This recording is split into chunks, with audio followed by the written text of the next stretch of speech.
राज्यामध्ये सर्वपक्षीय नेत्यांच्या सभांचा प्रचाराचा धडाका जोरदार सुरू आहे। मात्र यामध्ये सर्वात उठून दिसणारी बाब म्हणजे पंतप्रधान मोदींनी महाराष्ट्रात लावलेल्या सभांचा धडाका। मोदींच्या चंद्रपूर, रामटेक, वर्धा, नांदेड, परभणीमध्ये सभा घेतलेल्या आहेत। आता पुढच्या 3 दिवसांमध्ये मोदी 7 सभा घेणार आहेत।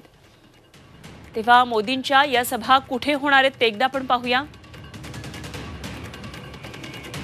27 एप्रिलला आहे कोल्हापूरमध्ये सभा, 29 एप्रिलला माढ्यामध्ये, तसंच सातारा आणि पुण्यामध्ये, तर 30 एप्रिलला सोलापूर, धाराशिव आणि लातूरमध्ये सभा होणार आहे। दरम्यान शरद पवारांनी मोदींच्या या सभांवरून निशाणा साधलाय, पाहूया। 3 दिवसात 7 सभा घेणार आहेत राज्यात।